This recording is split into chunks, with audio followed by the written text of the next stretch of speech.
pajak itu penting ya, 80% dari situ gitu. Kemudian setelah itu kalau kita lihat potensi penerimaan yang seharusnya kita kan 12% ya dari PDB rasio pajak kita.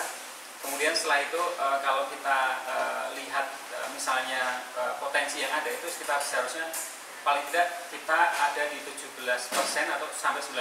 Kalau negara seperti kita ya lower middle income country, negara yang pendapatan menengah. Dan itu artinya saya hitung potensi pajak kita itu masih 500 triliun sebenarnya. Kalau kita bisa mengupayakan pajak kita optimal itu 500 triliun kita dapat gitu. Kemudian kalau kita lihat misalnya 2014 itu ternyata pemerintah menurunkan justru menurunkan target pajak dari 1.280 triliun menjadi 1.232 triliun. Jadi artinya ini sesuatu yang memprihatinkan gitu. Kita melihat potensi gap kemungkinan penerimaan 500 triliun gitu, tapi justru diturunkan gitu.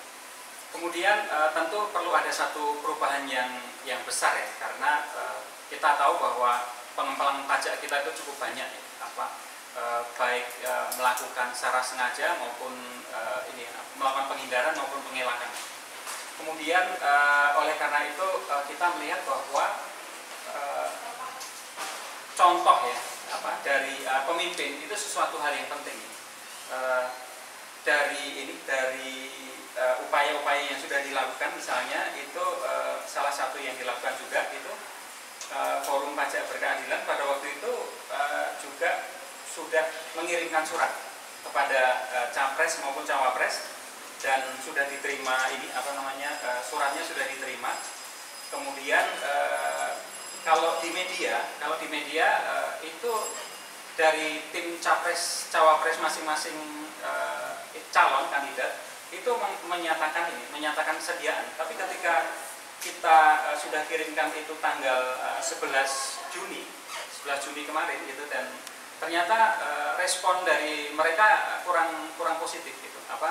Jadi di media bagus gitu, tapi ketika kita minta untuk melakukan klarifikasi, melakukan declaring terhadap SPT mereka, itu ternyata mereka tidak datang gitu, tidak bersedia untuk datang. Jadi ini artinya antara yang diucapkan dan apa yang dilakukan itu sesuatu yang berbeda. Jadi kalau kita mau pembangunan kita berhasil, kita butuh anggaran yang cukup gitu, dan butuh anggaran yang cukup itu artinya pajak kita harus optimal, dan kalau misalnya seperti ini saja itu tidak akan optimal. Dan dalam konteks itu makanya capres dan cawapres harus memberikan contoh gitu untuk data-data pajaknya bisa terbuka oleh publik, sehingga publik kemudian juga akan melakukan hal yang sama untuk membayar atau patuh terhadap pajak dengan lebih baik.